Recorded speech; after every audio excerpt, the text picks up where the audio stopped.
Ako si Elmer Berlongan, full-time visual artist na based in San Antonio, Zambales. Ako si Vim Nadera, teacher. Yung interest ko, maaga kasi ako nag-umpisa sa yung hilig ko sa drawing and painting. Bago ako nagkaroon ng non-formal training sa art, yung father ko, meron siyang binibigay ng mga drawing exercises sa akin.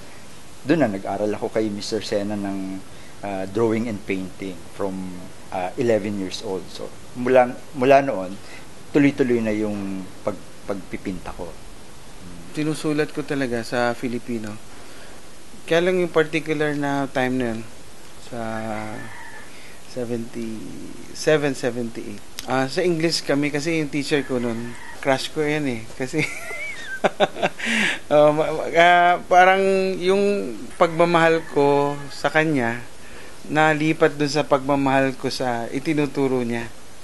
Kasi dahil gusto mo siyang mapansin ka niya, so pinagbutihan mo yung pagbabasa mo tungkol sa literature. Hindi mo napapansin, ikaw pala hinihigop na nung mismong disiplina ng panitikan.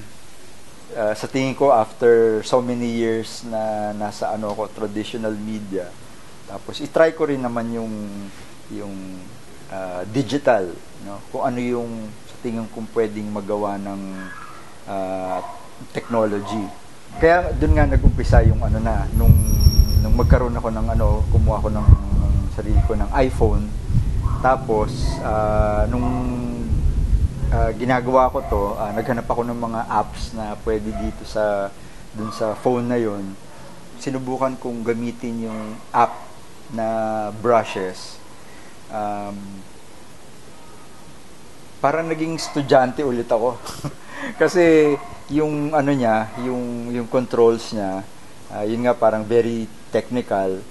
Tapos yun nga nung sinubukan ko siyang gamitin, meron akong mga ibang mga samples na nagawa.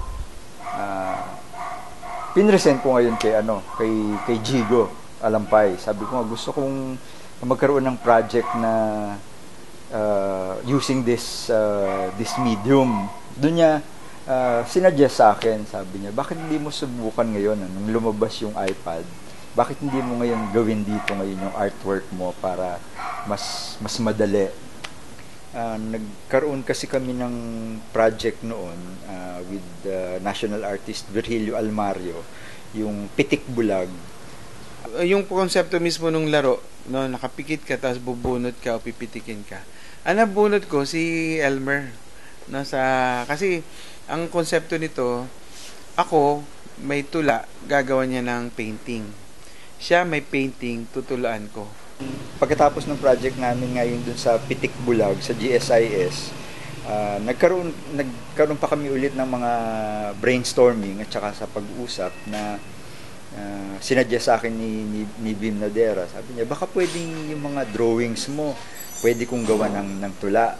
Tapos ito nga, nung ginagawa ko tong mga artworks ko sa iPad, siya yung pumasok kaagad sa isip ko.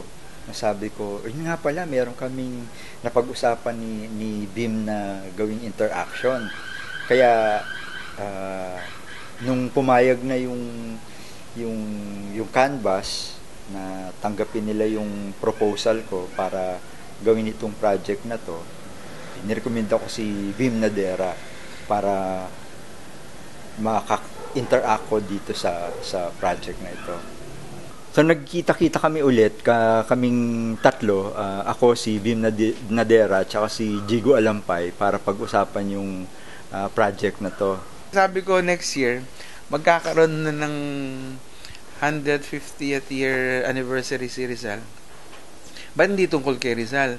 Malawak kasi yung tema kung si Rizal yung pag-aaralan. So, naisip ko nga, dahil may nagsasabi nun si Rizal, napaka-versatile, productive, at creative. So, pwede siyang A to Z. Ang pasok nga namin dun, Rizal Pabeto, kasi para sa mga bata na nag-aaral ng abakada o alpabeto na ngayon.